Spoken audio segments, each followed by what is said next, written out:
So again, that long residual dimlin, over 28 days at the highest rate, and treating habitat that might produce those grasshoppers early, mid-season, and late, if necessary, will cover the entire hatching period. Timing is critical. You want to try to get it on as early as possible, like say, and it gives more time for these grasshoppers to pick up a dose of it before they molt. It has very little effect on the adults. Pyrethroid insecticides. These are many common products out there, such as Mustang Max, Warrior 2, Baythroid XL. Their mode of action is they are nerve poisons. They are based off of the naturally occurring pyrethrum, which comes from chrysanthemum flowers. They've been modified through chemistry in order to have less toxicity to mammals and birds, last longer in the environment and not break down so fast as the naturally occurring pyrethrum, and essentially have still good results and have a good temperature range in that. I want to talk about that. Some products, they don't work well in low temperatures, or they are not formulated in a product that would be versatile. You'd have to wait until temperature is not too hot, not too cold to apply these things. Some of the cons about these products is they're broad spectrum and they have contact activity. So they are hazardous to things like honeybees or leafcutter bees and other non-target arthropods. We haven't done a lot of research on rats for rangeland treatments with these things, so they still have fairly high volume requirements on the label. For rangeland, it's best if you can utilize low volume treatments, because then when a plane goes up, they can treat a lot more acreage per tank load. Now, this is important because last year we had the biggest grasshopper outbreak that we've had since the mid-1980s, and approximately 5.9 million acres of Wyoming were protected from grasshoppers last year in many of our counties. Counties such as Campbell and Johnson treated over 1 million, or protected over 1 million acres. Now, you notice I use the word protected, not treated, because they're using rats. They don't have to spray each and every acre. They can do this alternate treatment and reduce the amount of insecticide in the environment and still get the suppression of the pest and reduce harm to the environment. These products are restricted use pesticides also due to harm to invertebrates. Well, grasshoppers are invertebrates and they're broad spectrum, and so you have to apply them in a way that minimize the impact on these non-targets. They have much shorter residual activity than, say, dimlin, so you're going to have to look at maybe multiple treatments if you choose to use these. They do have one advantage over dimlin. If you get in a situation where it's adult grasshoppers causing the problems, say if you had a flight of the migratory grasshoppers in there, then this would be a good product to use because it will work against adult grasshoppers. Carbaryl, probably better known as 7, is a carbamet. It's also a neurotoxin. It is not a restricted use pesticide. It is probably one of the most common active ingredients that are available that is labeled for grasshoppers. It can be used the way it's formulated in a wide temperature range. It has a decent residual, so it has been developed for rats for use on range, but it really can't compete with dimlin there. Reliable results. It's pretty easy handling. Most of the formulations are water-based emulsifiable concentrates. It's been around a long time, but it's probably going to be phased out in some point in the future. It requires a little higher volume to work. It does have non-target effects because it's a broad-spectrum insecticide. There is some potential harm to people, but if you follow the label, it can be safely used. And it is one of the things that used to be you could put it on any kind of plant to protect it from grasshoppers you could think of, but wheat is no longer on the Carbaryl label to protect from grasshoppers. So, but it's still widely used. There are other options to utilize Carbaryl, in that of brand baits or pelleted baits like Ecobrand or 7.5 from Wilbur Ellis. These baits are labeled for non-crop areas around homesteads and fence rows and borrow ditches, and they can kill adult grasshoppers if the maximum rates are utilized. It probably requires at least a weekly application of the baits because they just don't last out in the environment for that long before they're weathered away, or ants or ground beetles perhaps can take the bait and remove it from the environment so the grasshoppers can't find it. Another option for in-crops for wheat and alfalfa at this time is chlorpyrifos, which is the chemical name. The brand names most common originally was Lore's Band, and now Whirlwind is also a common brand name in dimethoate. Now these are a very broad spectrum. They're very non-selective insecticides.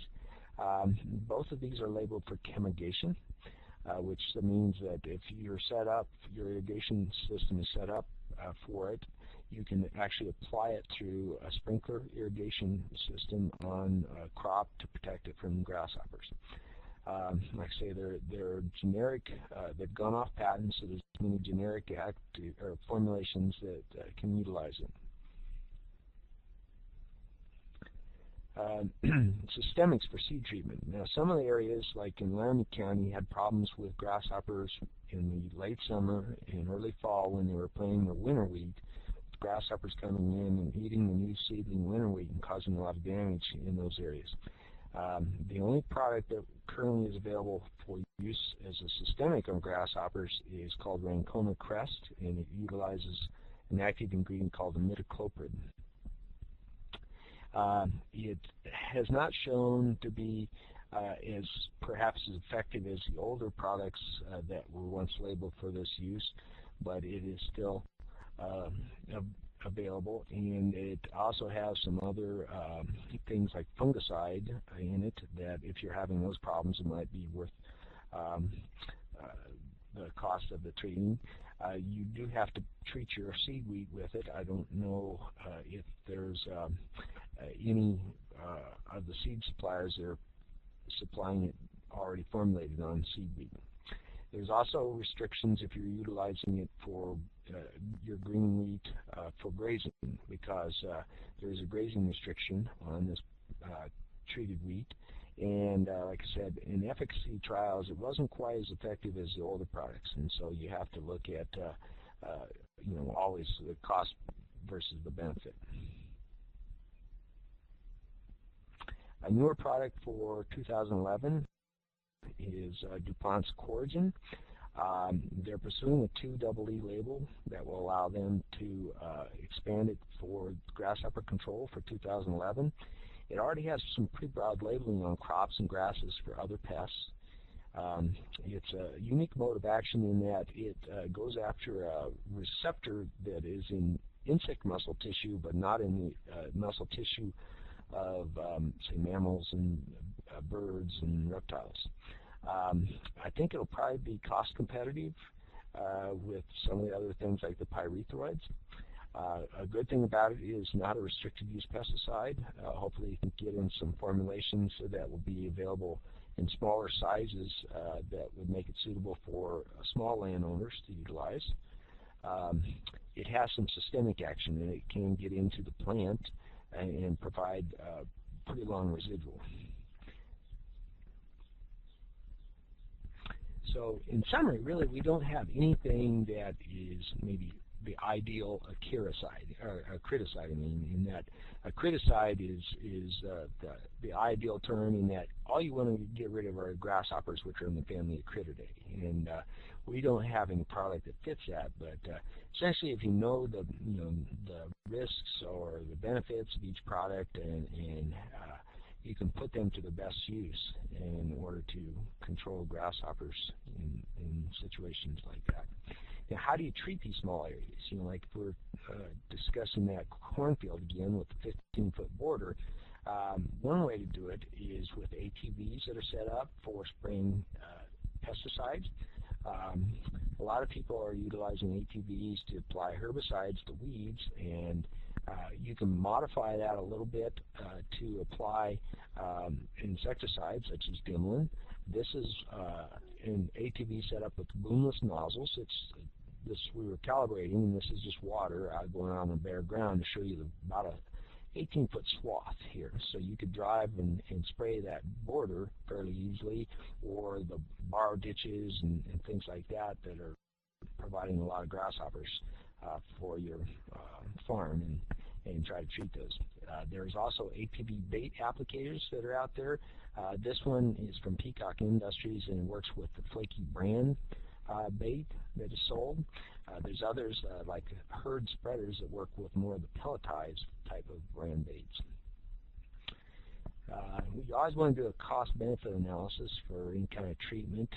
For crops, of course, the treatment cost should not exceed the expected return of the crop. That wouldn't make sense. And help is available in the form of a computer program called Karma that was developed initially for Wyoming a long time ago, probably close to 18 years ago.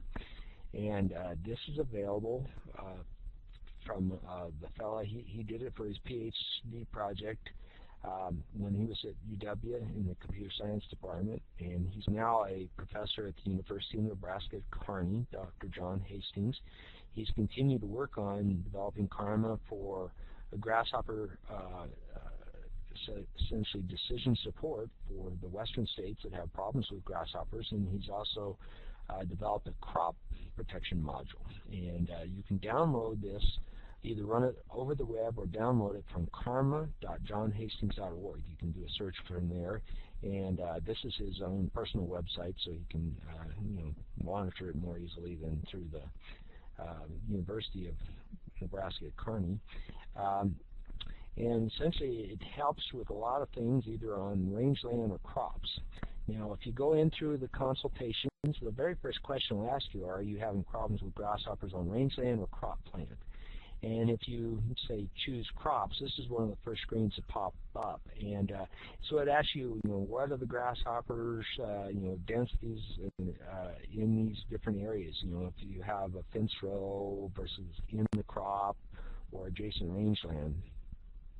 It's as user-friendly as he could make it. It has buttons here like saying, okay, not sure, how do I do this, why do I need to do it, help, how do I do it, you can back up. So at each step it can provide a lot of help and assistance. And it always tries to give a best guess. So even if you don't know for certain at the time, it'll give a best guess of the scenario that it's going through. So it's a fairly user-friendly program.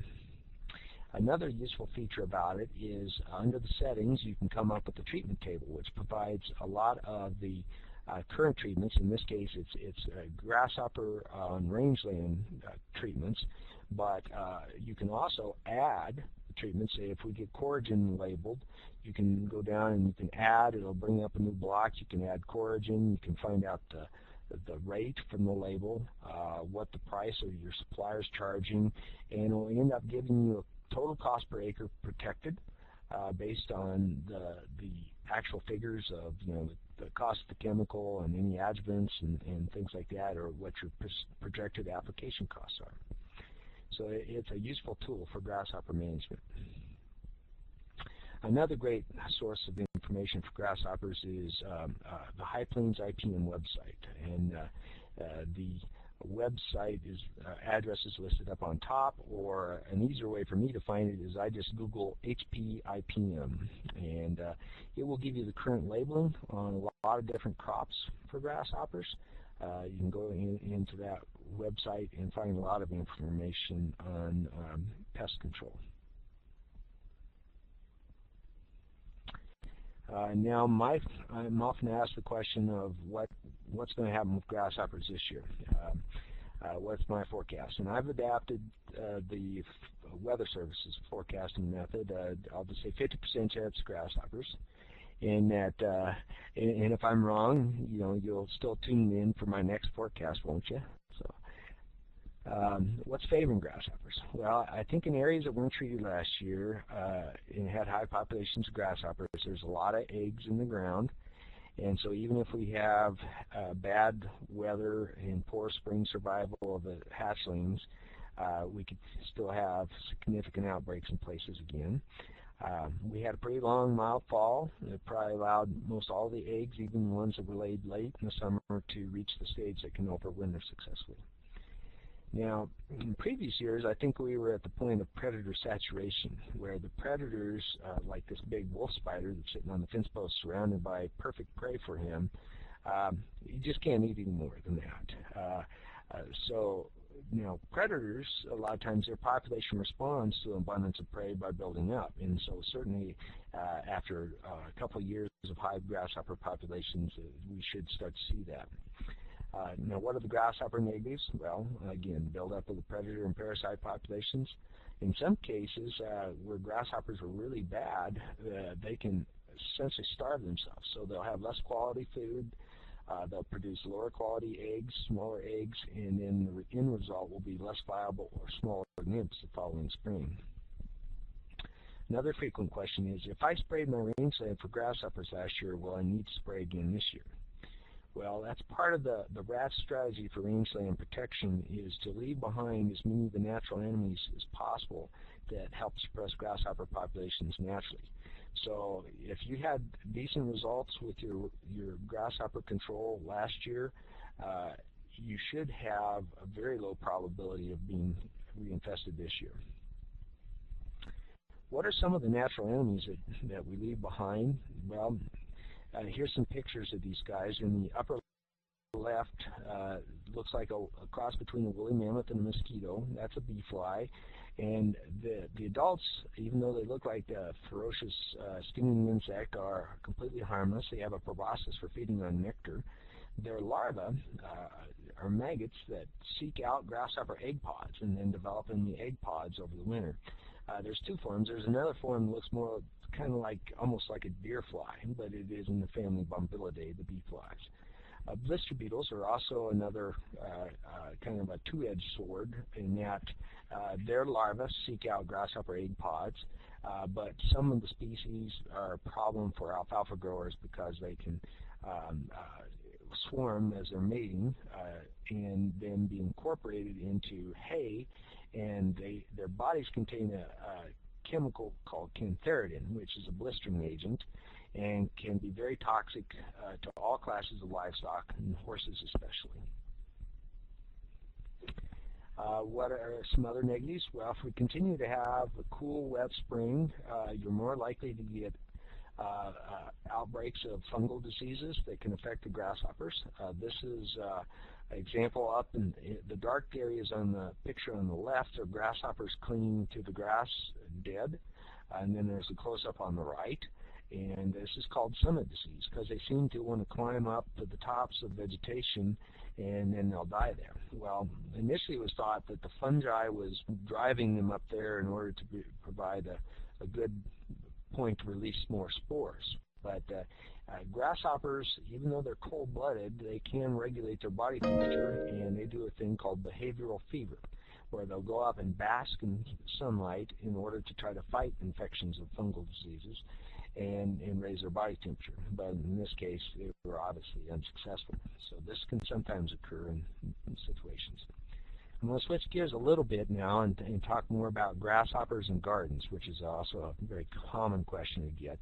And sometimes it seems like your garden is an island in a sea of grasshoppers. And you just can't kill enough of them to make a difference. They just keep swarming in. Now, there are some organic products available, such as Nosema locustae, which is sold under several brands like Semaspore or Nolivade. It's a single-celled grasshopper disease organism is the active ingredient.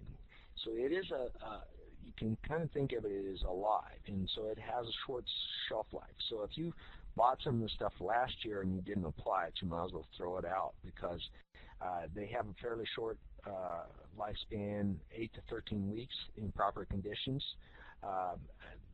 when the spores are applied to wheat bran.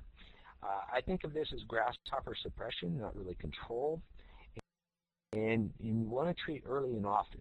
Nobody likes the idea of maybe having to treat on a weekly basis because we all have plenty to do without other chores. But grasshoppers are hatching continually, and you'd need to expose as much of the population as possible in order to get a good infection rate going.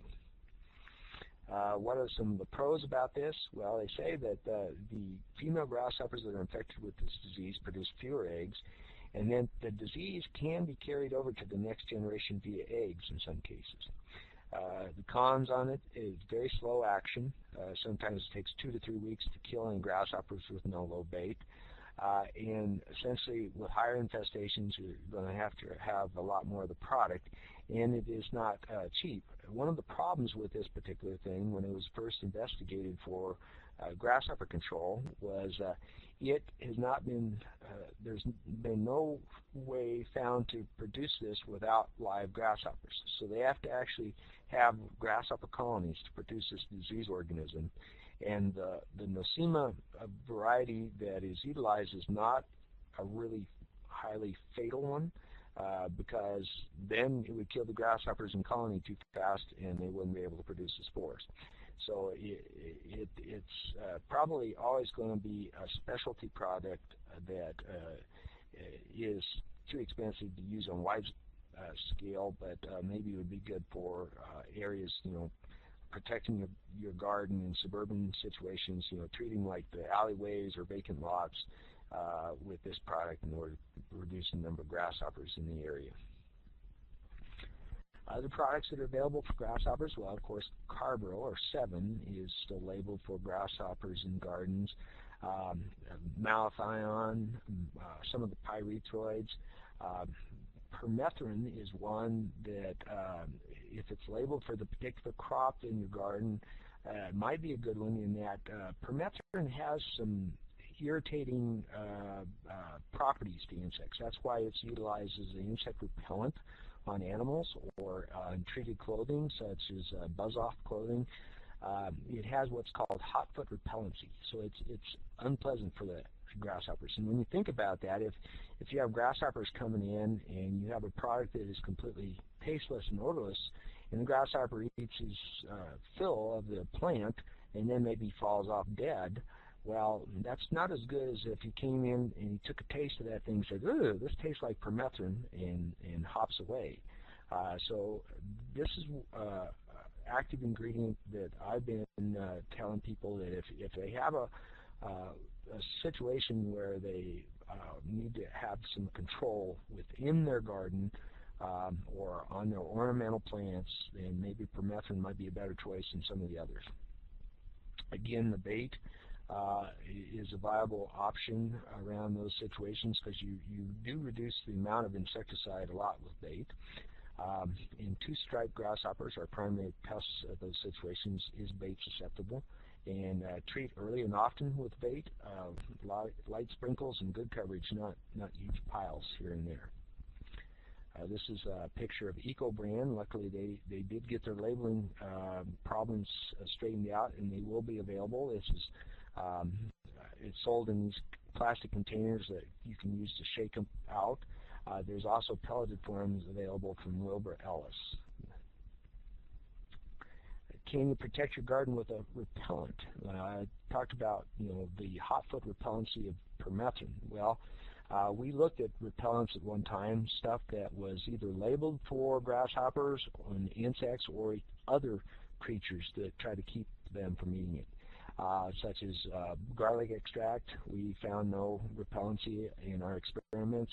Hot pepper wax, we actually found the grasshoppers seem to like their food hot and spicy. The pinene, that doesn't work because if you've ever seen grasshoppers really bad, they will chew on your pine trees and your spruce trees too, so that didn't work. The only one that showed any promise at all was azadirachtin, which comes from the neem tree, and it did have some repellency effect. Unfortunately, in the field, it is very short-lived because it breaks down under UV light rather quickly, but it does maybe in the future they can come up with a product that would work. But we have insufficient data to really recommend anything. One of the nice things about neem is it is labeled for lots of stuff, and it doesn't seem to have many negatives. It's very low toxicity for mammals, And I guess in the areas where the neem tree is originating from, people use it to like brush their teeth or make additives to soaps, or they sprinkle the dried leaves around their houses to repel insects. Now what UW is looking at currently, we have been cooperating with a biopesticide development project with the USDA ARS.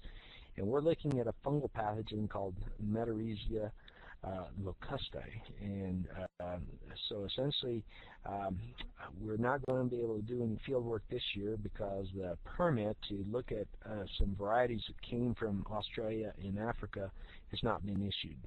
We don't want to introduce anything into the environment that might be a permanent addition. That's usually not a good thing.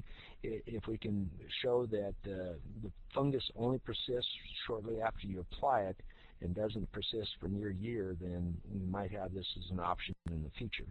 We're also looking at the economics of grasshopper control and the application of remote sensing technology for surveying for grasshoppers on rangeland. So I talked about pesticides and applications, and so I should also cover this. We always want you to wear the recommended safety equipment, the PPE equipment that's on the label. Please take a training course to become a certified applicator, and follow the label directions of any products you choose to use. It is the law, and I sure thank you for your attention today, and I'd be happy to take any questions now. Again. Jenny Thompson again. We had one question. If I have a place that's a small acreage outside of town, it was affected a lot by grasshoppers last year, and I'm just interested in protecting, say, a quarter-acre area around the house, what would you suggest, or what would be your strategy if you were the homeowner to protect your ornamentals from grasshoppers?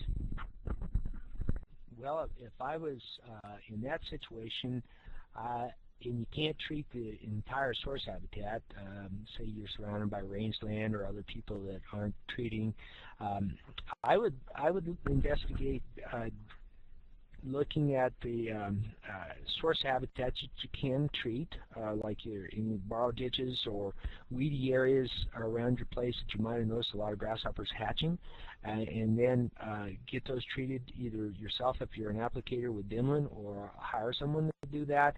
And then later in the season, I would watch for the grasshoppers moving into your ornamentals, and I would try a product that contains permethrin. Like high yield Celson. These are not restricted use, and if you follow the labeling, I think it might provide a little bit better protection for the foliage on the plants than some of the other insecticides that have no repellency at all. I guess that would be my best. In certain situations, yeah, you can be an island in a sea of grasshoppers. And certainly, one other thing that you can do to help on the treatment is mow those weedy areas. You mow them before you treat them, and of course it wouldn't make any sense to put the product on and then mow it. But sometimes if you mow it down, you don't want to mow it to bare dirt, because most of these products require the grasshopper to consume it. So there has to be some leaf area, but controlling the weeds in those areas can also help control the grasshoppers when they're very little.